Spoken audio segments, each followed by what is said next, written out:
diw li ñu fi waxtaanee mooy naka la ñuy def ba tëggaat yoon woo xam ne day dëppoog état de droit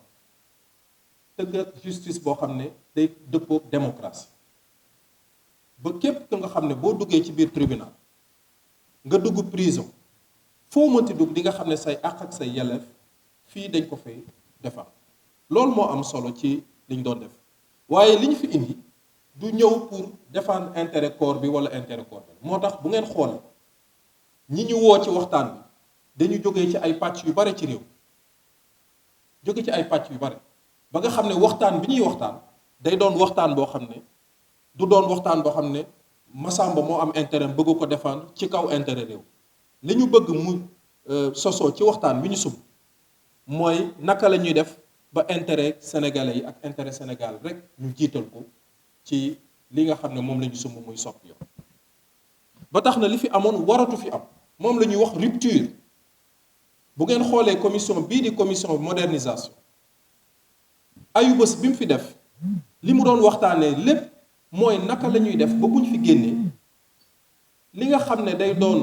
ay mesures yu fiy génnee mu doon ay mesures yoo xam ne rupture lay doon maanaam lu bees naka la ñuy def ba yeesal lu bees li bees di conseil constitutionnel bokk na ci xam nga boo xoolee ñi nga xam ne jànguñu droit leneen lañu jàng waaye dund nañ ci réew mi loo xam ne metti na metti boo xam ne gis nañu loo xam ne du yoon ci réew mi koo ci laaj lu ñuy def ci conseil constitutionnel daf naan conseil constitutionnel war nañ ko soppi war nañ ko soppi boo laajee technicien yi rek la naan dañu war a jógee ci conseil constitutionnel dem ci cour constitutionnel waaye rek du mbirum coppi tur bi waaye sañ-sañ yi ngay jox cour constitutionnel ay sañ-sañ yu bees lay doon suñu constitution dafa défendre àq ak yelleef doomu aadama fi mu ne nii ku bëggoon cour boo xam ne dalay aaral sa àq ak yelleef yooyu jafe na nga am conseil constitutionnel mën na liggéey boobu citoyen bi nga xam ne dafa am problème kooku war na mën saisir conseil constitutionnel loolu nit ñi waxtaane nañ ko muy benn élément boo xam ne élément de rupture leneen li nga xam ne soxal na sénégalais yi muy doole ji bare bi nga xam ne procureur de la république am na ñëpp gis nañu mandat de dépôt yu bare yi ñëpp itam gis nañu retour de parquet yu bare yi ñu waxtaanee ko ak ay techniciens yoo xam ne seen liggéey la ñu firndeel ñu ne am na ci ay pratiques yoo xam ne sax dafa dëppoo ak yoon carrément xam nga fi mu ne nii bu ñu doon waxi mandat de dépôt bu ñu ko doon wax fii ba suba mandat de dépôt sax dafa illégal loolu yëpp waxtaane nañ ko ba ne li ñu war a def mooy procureur de la république ñu dindi possibilité yooyu mandat ndax li yoon wax mooy képp ki nga xam ne dañ la jël jébbal la procureur li mu war a def mooy audience bi nga xam ne moo njëkk audience boobu lañ la war a présenter loolu day tax ki nga xam ne dañ ko jàpp ci infraction de flagrance ñu mën ko àttee ci lu mu gën a gaaw waaye di la bàgganteloo diggante cave nangam ak kii di la def retour de parquet loolu c'est totalement illégal donc pratique yooyu loo xam ne dafa illégal pratique yooyu lañu jël di ko continuer di ko def ba ñenn ñi sax foog ne dañu war a demander au procureur de la république mu leen di may ay retour de parquet qui est une pratique totalement illégale loolu dafa war a jeex ci réew moo tax pour aar àq ak yelleefu doomu aadama ak ñi nga xam ne dañu jànkonteeg justice ñu ne naka la ñuy def ba instituer ku ñuy woowee un juge de liberté et de la détention juge de liberté et de la détention mu doon juge boo xam ne moom loolu rek lay saytu waaye loolu waxtaan la boo xam ne waxtaan bu technique la boo xam ne dañuy xool juge boobu buñ ko indee teg ko naka lay taxawee diggante moom procureur ak moom ak juge d'instruction loolu waxtaan technique la boo xam ne comme nit ñi proposé nañu ñu instituer le juge de liberté et de la détention il faut que après d'un point de vue technique nit ñi toog waxtaanee yan pexe la ñu jox kii ak ban pexe la ñu jox kii leneen li nga xam ne itam nit ñi laaj ni mooy li ñuy wax juge bi nga xam ne moom mooy saytu waaye wàllu aménagement peine yi ndax bu ngeen xoolee ñu ci bare ñu ngi ci kaso bi waaye malheureusement juge boobu nga xam ne moo leen di jàppale ba seen peine yi ñu mën ko aménager changer ko gàttal ko et cetera loolu itam amul donc ce juge là pour aménager peine yi loolu tamit waxtaan nañ bi mu am ci justice doxal ci indépendance ak ci moyen mais ci anam bu dëppook jamono ci biir loolu nag c'est vrai que magistrats yi ñoo fi ëppoon presque ak greffiers yeeg ñi nga xam ne ñooy les professionnels de la justice mais dañ ci boole ay justiciables ay associations de la société civile ay religieux ay paysans donc ba noppi parallèlement ñu tijji benn plateforme jubbanti boo xam ne citoyen bi mën na ci indi ay contributions donc ci kaw loolu am na comme ni ko rapporteur bi waxee plus de 5000 contributions yoo xam ne ci plateforme yi la jóge fii Sénégal ak ci diaspora bi donc loolu yëpp dañ ko synthétiser mu nekk approche boo xam ni approche bu participative la donc fii kenn gisu fi jotaay boo xam ni dañuy gërëm président nan ay président gëmmal dóor ak yoo la ñu yaakaar ak yooyu mais ñi nga xam ne ñoom ñoo concerné les acteurs concernés ñoom ñoo lëlu pour tënk benn document boo xam ni ci ngoon lañ koy restituer buñ ci paree incha allah jébbal ko président bi ko sàkk woon comme ça mu xool moom lan la ciy jël mais li wóor mooy li recommandation yi li ci gën a am doole mooy fexe procureur bi comme ni ko rapporteur bi waxee dooleem ñu wàññi ko parce que ñëpp xam nañu disposition article 139 dafay obliger juge d'instruction bi mu décerner mandat de dépôt ci càkkutéefu procureur juge d'instruction bi du mën a bañ ak yeneen disposition yu bëri yu ni mel nga xam ni loolu léegi dañ ko bëgg a teggi pour que juge d'instruction bi ci discrétion am xool ndax dafay placer sous mandat ou pas et non mu dépendre ci procureur rek mi nga xam ne moom mën na obéir ci commande politique loolu gis nañ ko ci jamono yi ñu weesu am na procureur bi fi nekkoon boo xam ne bi mu fi jógee te mu bëri woon fii coow dañ ko def conseiller juridique à la présidence avant ñu koy yóbbu feneen kon kooku ñëpp leer na leen ni ay commande politique la doon gën a exécuter que doxal yoon pour éviter loolu nag wàññi doole procureur day daal doon yoon mais également dooleel justice ci wàllu personnel parce que juge yi dañu am benn surcharge de travail day gis benn juge bu yor 300 dossiers loolu day yéexal di yàggal nit ñi ci kaso bi di yéexal aussi traitement dossiers yi nekk justice loolu ci problème yi ñu diagnostiqué la saafara bi mooy ngeen ñu recruter loolu nag dafay ànd ak accompagnement budgétaire ak ay moyens donc dolli moyens yi chambre yëpp ñu am autonomie de gestion nga xam ni justice bi dafay indépendant parce que tey jii ñetti institution la Sénégal am mais benn bi la ñu tiim pour diagnostiquer muy justice parce que du ñoo xam ne dañ leen fal mooy benn institution bi nga xam ne faluñu leen kon tey jii yoon la ñu xalaat ci naka la ñuy compenser poids boobu nga xam ne dañ koy manqué ci ñàkk paline bi ci ay autonomisation ak ay moyens donc jàngoro nag ki feebar moo gën a xam jàngoroom moo tax magistrat yi seen bopp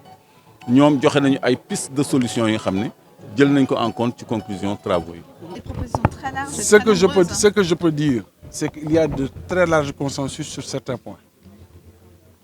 La réduction des pouvoirs du procureur de la République, il y a un très large consensus.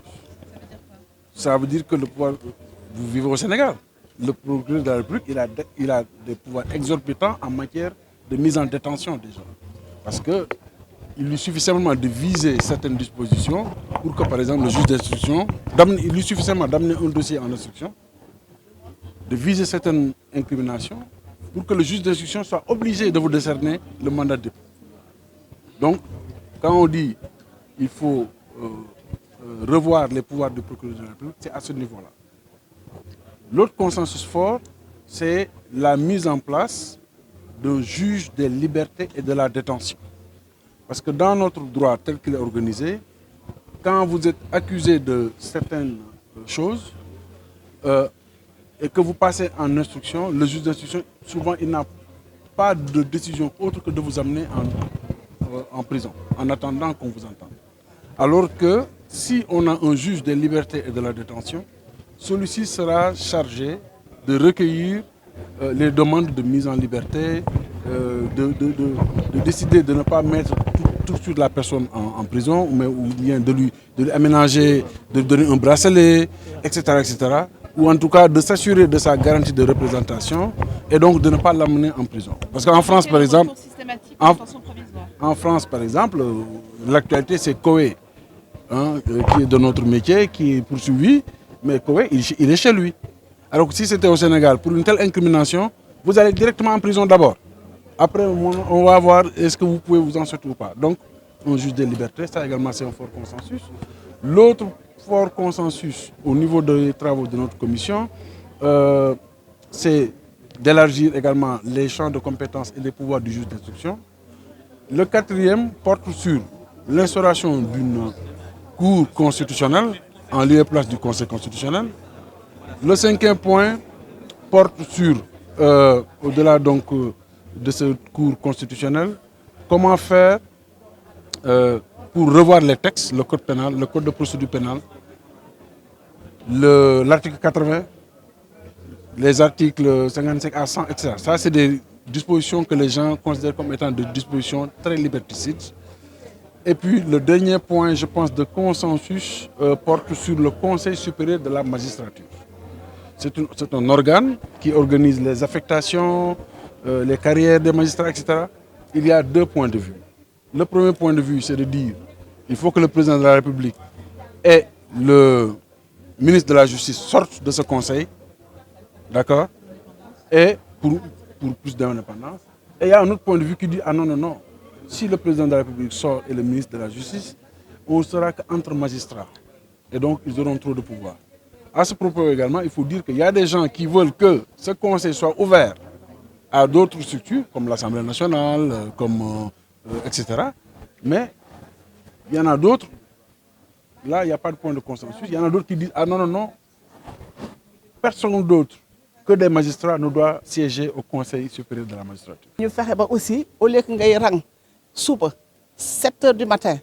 1 h, 13 h pour déposer requête, nous avons nga yónnee ko ci électronique digitalisation am na daal ay façon mesures yoo xam ne mën nañ ko jël ci saase ba nga xam ne nit ñi dañ jot seen justice seen ak seen yelleef te duñu sonn ka extrait de casier judiciaire wax nañ ci nañ dématérialiser ba nga xam ne mën fi nga toog tàppe fi nga war a tàppe joxe sa extrait de naissance ñu jox la casier judiciaire te ñu jël aussi bien sûr ñi ñuy àtte aussi ñu xam kan la ñu condamné ak kan la ñu condamné wul maanaam ñu di ko def ci benn fichier national donc casier judiciaire état civil dafa ànd ak justice loolu dama ci insister parce que lépp lu ñuy def ci justice yaa ngi koy commencé ci këyit première këyit bi mooy lépp loo wax rek da ngay andi firnde lépp loo wax boo ne jàpp soxna laa da nga war a andi certificat de mariage boo ne doom laa da nga war a andi sa extrait de naissance donc loolu yomb loolu war nañu am na ay mesures yoo xam ne ci saase mën nañ ko jëfee pour ñu defee ko nag dama ñaan ñu def benn commission dama laaj ñaan président de la République Bassirou Diomaye Faye mu vraiment mu mettre en place ci saase sans tarder benn commission chargée du suivi maanaam mu suivre at mettre en œuvre at doxal lépp loo xam ne wax nañ ko fi parce que lépp lu jëm ci justice nag wax nañ ko fi wax nañ ba wax ay loi yi ñu war a changer ci saase yoo xam ne vraiment dafa war a soppi gaaw ndax doomi aadama yi mën a jëfandikoo justice mën a dem ci justice te ñu jox leen aussi seen àq ak seen yelleef. deful mën na am lu ñu naan gouvernement des juges maanaam juges yi nekk seen biir di buumi moo tax foog mu am regard extérieur benn arbitre boo xam ne dana mën a éviter loolu bu ñu fàtte itamit ne li gën a am solo ci ni conseil supérieur de la magistrature di doxee nekkul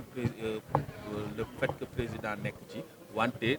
liggéey bi ñu war a amal yëpp laata conseil bi di daje foofu la mbir yi nekk ñu ne liggéey boobu nag bu fekkente ne dañ nekkatul loo xam ne ministre bi moo koy def ci coobareem te kenn du yëg ñu ne da koy bokk sañ-sañ yooyu daf koy bokk ak conseil supérieur de la magistrature bi yëpp nga xam ne dañ leen di dooleel jox leen ay moyens ñu am siège am secrétariat général ba noppi ñi nga xamante ne ay magistrats yu ñu fal la yem ci lim ak magistrats yi nga xam ne seen position de responsabilité maanaam li ñu leen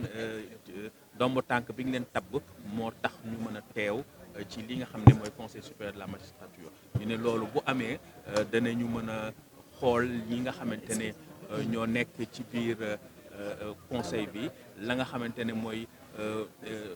carrière u magistrat yi maanaam ñan la ñu war a tabb naka lañ leen war a tabbee ñu jiital li nga xam ne mooy njub li nga xam ne mooy expérience ak compétence moo nga xam ne tànn bi dootul nekk tànnu yaama neex wala tànn boo xam ne da ngay teg nit di am looy xaar ci moom donc loolu su fekkente ne def nañ ko yaakaar naa ne loolu mooy ndeyu mbill gi te loolu buñ ko saafara président nekk ci wala bañ ci nekk dootul am importance mais ñu bàyyi ko ci ndax bu amee problème moom mu doon un recours maanaam benn arbitre boo xam ne dana mën a tax ñu génn ci guddi gi. professeur ak. waaw maa ngi nuyu d'abord ñi nga xam ne ñëpp participer ci assises yi. ñi koy suivre à travers seeni télévision yi ak net yi donc muy un grand moment de la vie de la nation sénégalaise donc maa ngi leen di nuyu ñoom ñëpp yéen ñi nga xam ne yéen daal xam naa ni jigéen ñi jàmbaar ngeen léegi quand je vois ni ngeen duggee en force ci image ci reportage yi je m'en félicite vraiment di leen encourager parce que c'est un travail bu yombul ñun ñi nga xam ne depuis 82 laa jëkk def sama émission xam naa ni temps yooyu ba jigéen ñi bariwuñu woon ci report mais léegi on se rend compte que vraiment yéen a ngi yor affaire yi c'est bien. ndaje gi tey boo ci doon wéyal ab jàngat ci ouverture bi ak tey ci clôture bi tey lan nga ciy wax. waaw li ma ci jàngat mooy lu ma rafetlu la parce que xam nga bu ñu nee justice assise de pour la gis nga ñun man écrivain la réalisateur la éditeur la mais lépp li activité yi ma nekk yëpp dafay am soubassement justice parce que bu may signer contrat ak benn auteur wala may signer contrat ak benn producteur contrat dafay am ay article ay kii day am dañ koy signer pour xam ni yow lii mooy say droit donc moo tax ma ni sunu présence lu am njëriñ la ci parce que jàng naa ci lu bari am na lu ma xamoon parce que yàgg naa signer ay contrat yàgg naa def film yu comme Lat Dior ay épisodes yu bari 10 épisodes yàgg bind ay pièces yàgg bind ay livres yor maison d'édition yooyu yëpp damay signer ay contrat ak ay donc dafay laaj toujours partie justice nga xam lu bari ci justice te assises yi permettre na ma li ma xamoon na néew ma dolli ci jàngaat ma kontaan ci aussi li nga xam ni amul exclusion vraiment ñi fi ñëw man ñu bari gëj naa leen gis mais ay profils différents lañu te aussi man dama assister à tous les travaux gis naa ni ku mel ni Bamba Kassé bi def rapporteur bi vraiment que en sa qualité de rapporteur bàyyiwul dara li nga xam ni que il a fait un travail excellent travail bu jafe la mais travail bu def ak beaucoup de qualité donc parce que li gën a jafe ci assises yu mel nii mooy d'être rapporteur parce que am na tënk lay doon te boo bëggee tënk am na yu bëri yu lay échappé mais liggéey bu metti la te encore bàyyiwuñu yu bëri parce que fii gis naa fi artistes yi gis architectes yi gis fi vraiment paysans yi comme ni ñu ko waxee ma toogal fi nag écrivains yi toogal fii donc éditeurs yi di nga xam ni par exemple lu am te livre yi gën a mag dañ ko édité dañ ko bind muy le Coran muy kii donc vraiment lu ma kontaan la ci suma ci waaw